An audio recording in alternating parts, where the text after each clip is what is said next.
Hi ladies and dudes, this is Rebecca Barkley, aka Boobop1970. This is my review for the day. And today's review, ladies and dudes, well my friends, before I can tell you my top 5 most forgotten unknown questions of all time, I just want to tell you guys, there is some other unknown questions that I forgot to put on my list.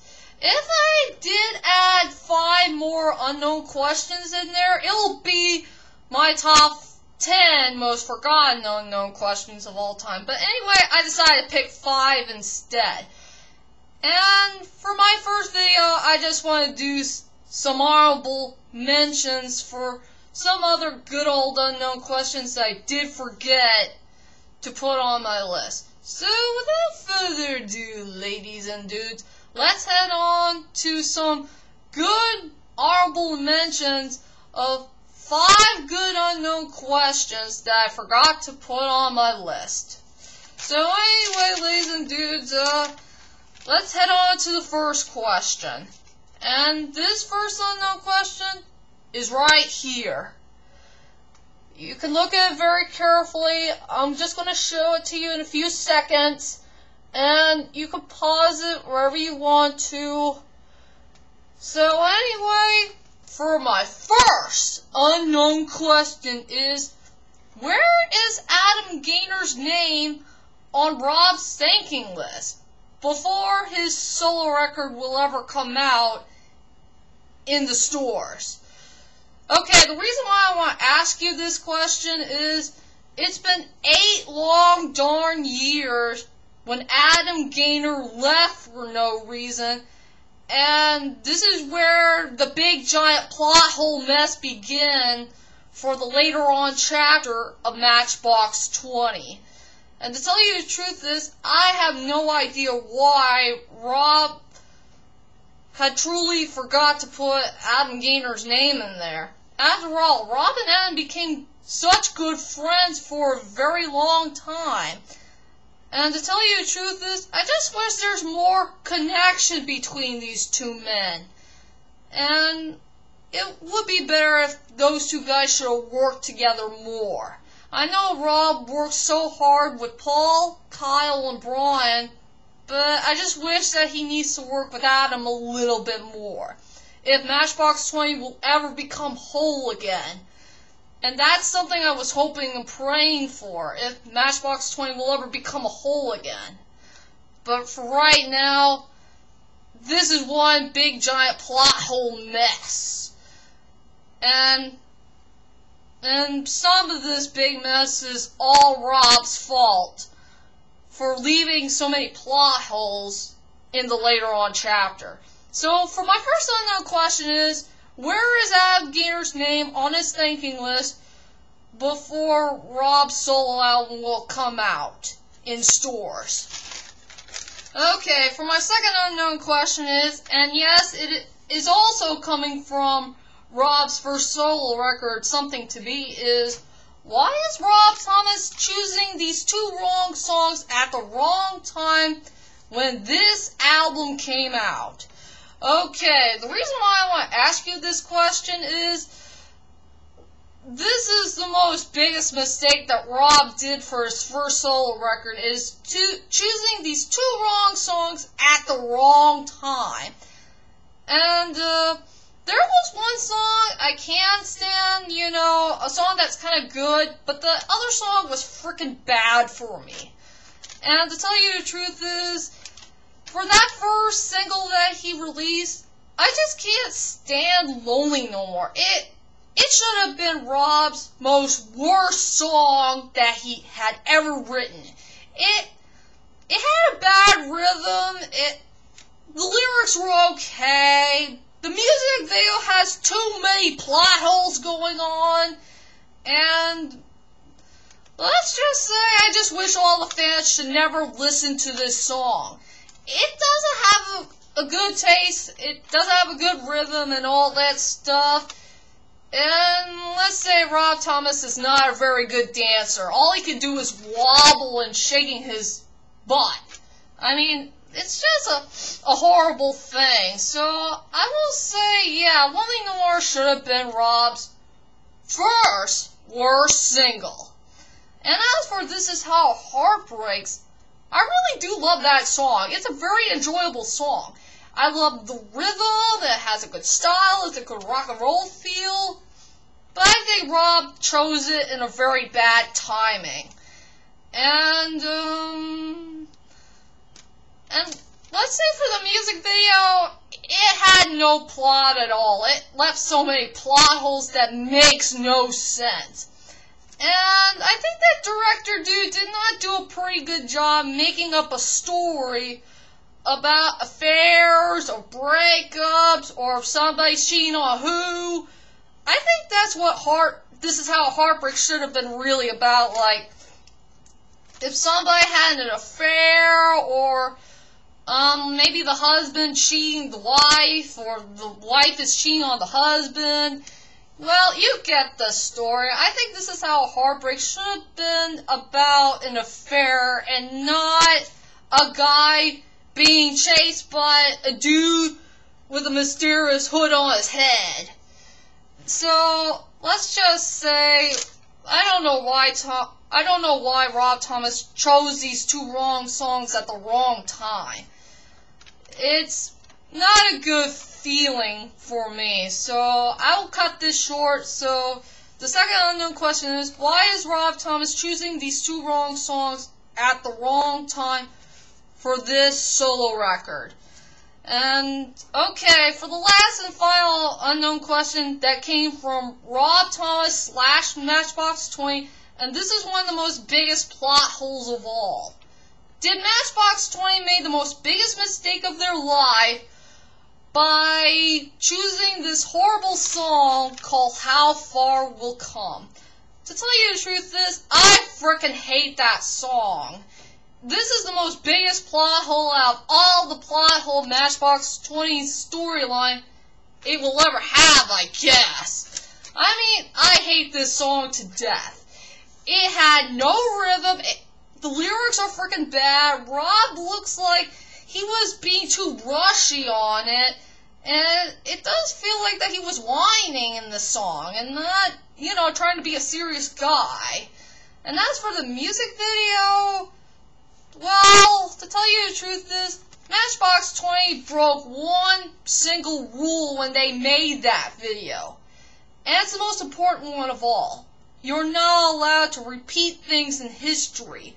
I mean, it's not right to repeat history that we have already known about, something from TV to movies, or something that we need to learn in school.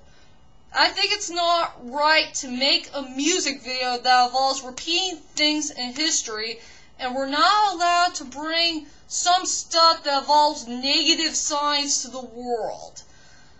So, this is one of the most biggest mistakes that Matchbox 20 have ever made. And this is why Matchbox 20 has the worst later on storyline ever, while the Backstreet Boys have the best later on storyline ever. If you listen to, if you follow the Backstreet Boys' later on storyline, I think the Backstreet Boys had a way more understandable storyline that I ever seen. It makes good sense. So anyway, to cut this short, I will say, for that most horrible question is, why did Matchbox 20 make the most biggest mistake of their lives by making a song called How Far We Come? And now, let's leave all the badness behind, and let's go on to the two good unknown questions that has the rights deserve to be the best honorable mentions that I want to put on this video. And so let's go on to the two unknown questions that are frickin' good. So, for my first good unknown question is, and it came from the movie called Batman Begins, and I really do love this movie. The first one was, how did Ra's al Ghul know who Batman is? I mean, seriously, how does he know?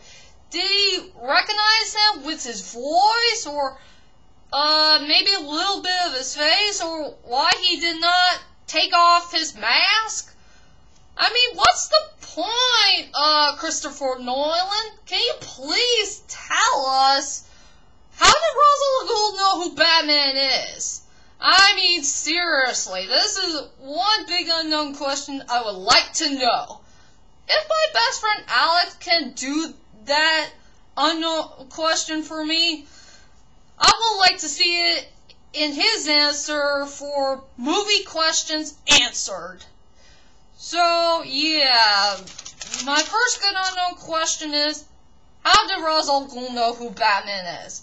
And for my second good unknown question, and sadly it's the last one, I hate to say it, is who will be the most perfect fan rival for Ramin Karimloo?